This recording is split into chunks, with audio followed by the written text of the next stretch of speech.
आज हम पढ़ेंगे प्रॉपर्टीज ऑफ मेटल के बारे में। ठीक है, तो मेटल किसका पार्ट है? एलिमेंट का पार्ट है। एलिमेंट में आते हैं चार चीज़ें: metal, non metal, metalloid and noble gas. Element क्या होते हैं, इसकी डेफिनेशन अगर एक सेपरेट में बनाऊंगा, इसमें भी बता देता हूँ। एलिमेंट वो चीज़ें होती है जो सिर्फ एक एटम से बनी हो, सिर्फ एक ही एटम से, अपने अपने एक एटम से बनी हो, उसे कहते हैं एलिमेंट। इसकी डेफिनेशन आएगी, वेट करिए, थोड़ी देर में डिटेल में भी डेफिनेशन बताऊंगा। The substance which is made up of only one kind of an atom is known as element and is a part of a pure substance. Pure substance में दो चीज आती है, एक एलिमेंट और एक compound. Compound are made up are the chemical substance which are made up of two or more atoms, two or more elements या atoms at a fixed ratio. जैसे एग्जाम्पल कंपाउंड का देना चाहो तो कार्बन डाइऑक्साइड हो सकता है। बस अभी इसकी बात भी नहीं हो रही, अभी बात चल रही है मेटल्स की। ठीक है, तो अब मेटल्स की एक और प्रॉपर्टी हायर में पढ़ोगे तो पता है क्या होता है। जो मेटल्स होते हैं वो अपना एक इलेक्ट्रॉन गेन करने, वो डोनेट करने की कोशिश करते हैं, क्योंकि उनके पास एक इलेक्ट्रॉन एक्स्ट्रा होता है। अगर इलेक्ट्रॉन के बारे में आपको पता है तो चलो अब मेटल्स के बारे में पढ़ते हैं, मतलब कुछ एग्जाम्पल देते हैं, लोअर में आ जाते हैं। मेटल के एग्जाम्पल क्या क्या हो सकते हैं? Gold, silver, iron, aluminium, tin, lead, zinc. Lead भी होता है शायद, हाँ लेड भी होता है। ठीक है, और मरकरी भी होता है, तो यहाँ पर लिखा ही है।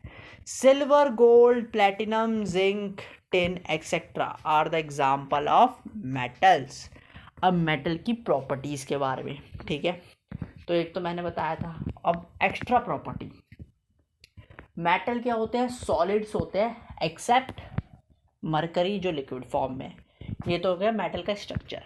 उसके बाद metal is a good conductor of electricity and heat, इसलिए तो हम वायर्स और केबल्स का इस्तेमाल करते हैं। मेटल से हम वायर बना सकते हैं, मेटल से हम पतली पतली शीट बना सकते हैं, और जो मेटल होता है वो लस्ट्रस होता है, चमकदार होता है। ठीक है, तो अब रीड करते हैं क्या क्या डाटा दे रखा। तो they are solid at room temperature except mercury, क्योंकि वो लिक्विड फॉर्म में होता है। ठीक है, इसके बाद they have high density. Density किसकी हाई होगी? जिसका मास ज़्यादा होगा। ठीक है, मास ज़्यादा और वॉल्यूम कम, तो सब जितने भी डेंसिटी का फॉर्मूला मास अपॉन वॉल्यूम, तो जितने भी मेटल होते हैं वो हैवी मास होता है उनका।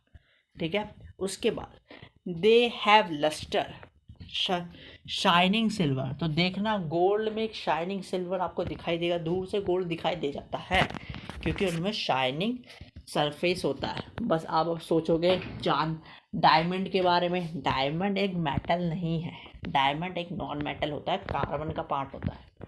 ठीक है, तो मैंने यहाँ कन्फ्यूज़न हटाने के लिए। ऑल द लस्ट्रस थिंग, ऐसे वो लस्ट्रस भी नहीं होता, दिखता है बस, वो शाइन करता है बस, लस्ट्रस नहीं होता। हाँ हो सकता एग्जाम्पल में नहीं आता ऐसे ये। ठीक है, चलो शाइनिंग सरफेस को क्या रखा। इसके बाद यहाँ पर है malleability, they are malleable. Malleable का मतलब क्या होता है? शीट में तोड़ देना। एल्यूमिनियम शीट आती है, और भी शीट आती है, कार पे लगती है आयरन शीट, सबकी शीट पतली लंबी लंबी शीट लगती है ना। टिन की शीट आती है, आयरन की शीट आती है गेट पे लगाने के लिए, तो वही है। तो they are malleable, therefore they can beaten into sheet. इसके बाद अब आएगा डक्टाइल। ठीक है, डक्टाइल क्या होता है? जिसे वायर में ड्रॉन करा जा सके। अब वायर कैसी आती है बताइए? सब में वायर ही लगी होती है, जितने भी केबल्स है आजकल सबके अंदर क्या होता है? मेटल ही होता है, और वो वायर्स ही है। तो they are ductile and can drawn into wires.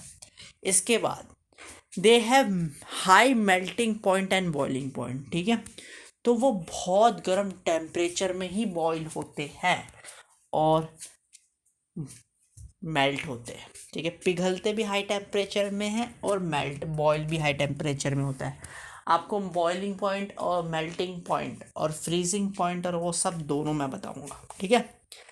At high temperature, अब ये रीज़न दे भी रखा है, iron melt at temperature above 1500 degree Celsius, तो वो पानी की फॉर्म में हो जाता है। चेंज ऑफ स्टेट के बारे में पता ही होगा, अगर आप किसी चीज़ को जलाओगे, मतलब जैसे वाटर को वो आइस को हीट प्रोवाइड करोगे तो वो बन जाती है पहले लिक्विड, ठीक है, लिक्विड बनी, फिर और हीट प्रोवाइड करोगे तो वो बन जाएगी गैसियस फॉर्म में। तो वैसे ही बात है, वो लिक्विड की फॉर्म में बनेगी, फिर थोड़ा गैस और भी निकलता है, ठीक है। तो मेल्ट के बारे में बता दिया। 7 देखते हैं। 7 तो मैंने पहले ही बता दिया, they are good conductor of heat and electricity. सारी जितनी भी होती है, क्या बोलते हैं, कॉपर इस्तेमाल किया होता है, कॉपर की वायर होती है सारी, कॉपर वायर इस्तेमाल नहीं होता। बट अब देखो लास्ट आ गया सोनरस। सोनरस का एग्जाम्पल घंटे, जो हम घंटी बजाते हैं, वो एक साउंड प्रोड्यूस करती है जो घंटी, they are sonorous, therefore they make sound when they hit. और अलग साउंड है, साउंड तो सबसे आती है, चट पट की और अलग टन टन टन, हाँ, जो घंटी की आवाज़ होती है वो टन टन टन अलग आवाज़ देती है, ठीक है। और जो नॉन मेटल की होती है वो अलग आवाज़ देती है। तो हम यहाँ पर सोनरस की टन टन टन का एग्जाम्पल ले रहे हैं, ठीक है। तो यही 8 डाटा थे मेटल के बारे में। अब मेटल के और भी चीज़ें आती है बड़े में, एग्जाम्पल तो दे, electronegativity, energy gain enthalpy, ionization potential, बस ये टर्म्स दे रखे हैं। अगर जिज्ञासा है तो सर्च कर लो, हायर मतलब अभी से हायर बनना है तो नहीं है तो इतना ही डाटा लेके समाट लो। So bye bye and have a nice day.